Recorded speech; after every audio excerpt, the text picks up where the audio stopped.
Good afternoon and a pleasant welcome to Newsline, 30 minutes of the most captivating news events from and about Liberia and the rest of the world. Today is Wednesday, February 21, 2024. My name is Alfred Rogers. Top of the program this afternoon, President Joseph Boakai calls for improved access to electricity for Liberians amid constant power outages. Finance Minister Boema Kamara rallies IMF's support in addressing Liberia's macroeconomic challenges. Controversy ensues among state prosecutors over distribution of prosecution fund during murder trial of former Chief Justice Gloria Musu-Scott. And away from home, Senegalese government releases hundreds of political prisoners amid tensions over postponement of elections. These captivating developments, plus more, including Newsline Sports, weather updates, and more, all coming up on the program this afternoon. First, here is Vafle Kamara and the news bulletin. President Joseph Boakai has expressed the need for improvement in electricity generation and distribution for the Liberian people. President Boakai wants the Liberia Electricity Corporation to do more in addressing constant power outages in Monrovia and its environs.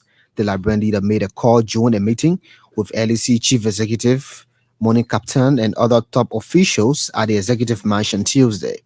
The LEC has persistently said it is making frantic efforts to expand electricity access with the hope of connecting more Liberians to the national power grid.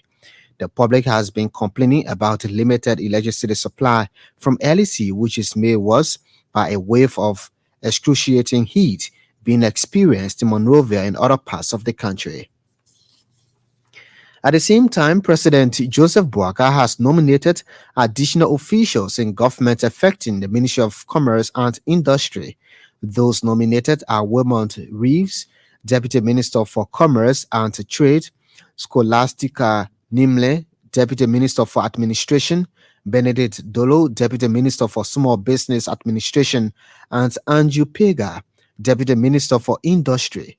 Others are Kelvin Matadi, Assistant Minister for Commerce and Trade, Uriah Bryant, Assistant Minister for Industry, J.K. Koyan, Assistant Minister for Small Business Administration, and Sarafin Dan, Assistant Minister for Administration. The Executive Mansion said the latest nominations are subject to confirmation by the Senate. Finance Minister Boema Kamara wants the International Monetary Fund help identify issues confronting Liberia's macroeconomic stability. Minister Kimia believes such move will help kickstart the process of improving the livelihood of Liberians across all sectors of government. He said Liberia faces numerous obstacles in rebuilding its economy, noting that international support and collaboration are needed in handling those challenges. Minister Kamara spoke Tuesday when an IMF review mission led by the Deputy Director of the African Department, Montfort Malashila, paid a courtesy visit at the ministry. The meeting was aimed at identifying key hurdles hindering the country's economic growth and to strategize on political or potential solutions. Conflicting accounts have emerged among state prosecutors over the usage of prosecution fund allotted during the murder trial of former Chief Justice Gloria Musu-Scott and three family members. Recently, Councillor Swalehu Sise accused Councillors Adolphus Kanua, Bobby Livingstone, and others of misapplying 150,000 United States dollars as prosecution fund and diverting it into their personal use. But addressing a news conference Tuesday, Councillor Kanua dismissed Councillor Sise's claim, describing it as a false and misleading and only intended to besmear his high-earned reputation. Councillor Kanua clarified that at no time did he misapply prosecution fund intended for county attorneys across the country. Earlier on, Councillor Bobby Livingstone has since denied any wrongdoing, clarifying that prosecution team received 131,000 US dollars and distributed among members of the team, including Councillor Sise. Former of Foreign Minister Sarah Beslo-Yanti has announced the establishment of a special committee to review the recent placement of foreign service officers.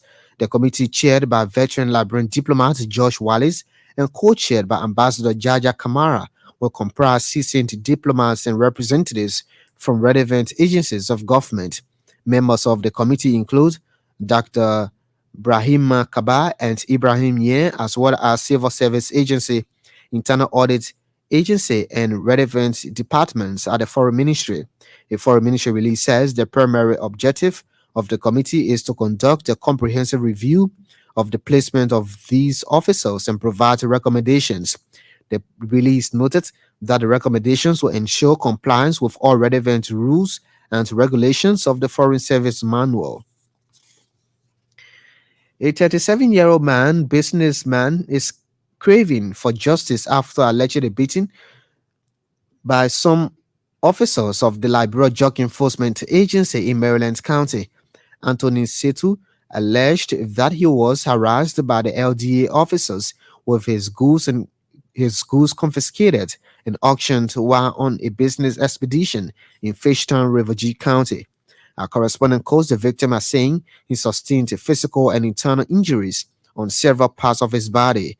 When contacted, LDA Commander Papa Gomo confirmed arresting Anthony Setu with large quantity of crayfish containing eggs during a raid in ghettos.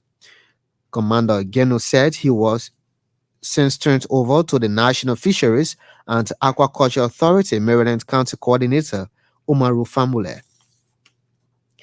The Bella governor of Fendia, Louisiana Township, is appealing to government to build a public high school, police station, and hospital in the community.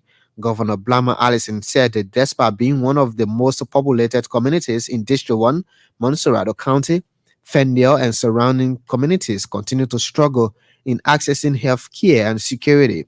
Governor Allison said residents have to travel to Mount Barkley, Carrollsburg, or Bensonville to tackle their securities to take their sick relatives for treatment. He said as a result of the situation, owners of private health facilities have increased charges for medical services. The Kwara governor spoke in an interview with ELBC Tuesday in Fendale. A falling tree has killed a woman in Riverview County. Victoria Hansen died instantly from a falling tree when a power saw operator was felling trees on her farm Monday. A correspondent quotes a 50-man jury set up by the police as revealing that Victoria died as a result of accidental tree falling. Meanwhile, the husband of the victim, Peter Hansen, and the power saw operator are facing investigation to establish circumstances leading to the woman's death. And the police in Grand Bassa County are investigating a man identified as Stanley Moore for allegedly poisoning a drink, which eventually led to the death of his lover, Comfort Glade. According to our correspondent, minutes after drinking a beer offered her by suspect Moore, she began experiencing stomach pains and later succumbed. In a related development, an unidentified body has been discovered in Fanti Town community, Grand Bassa County. Meanwhile, residents in the community appealing to local authorities in the county to remove the body to avoid health hazards in the area. Hopefully, we'll be back a little later with the weather update and international news. This is Newsline on ELBC Radio. One of the big stories we are following this afternoon: controversy ensues among state prosecutors over distribution of prosecution fund during murder trial of former Chief Justice Gloria Musu Scott. To this one now, Finance Minister Boyma Kamara is rallying the support of the International Monetary Fund to help identify issues confronting Liberia's macroeconomic stability. As William Metajaba reports, Minister Kamara made the call Tuesday when an IMF review mission led by the Deputy Director of the African Department, Manford Marcella, paid the courtesy call at the ministry. Minister Kamara believes such move will help kickstart the process of improving the livelihood of Liberians across all sectors of government. He said Liberia faces numerous obstacles in rebuilding its economy, noting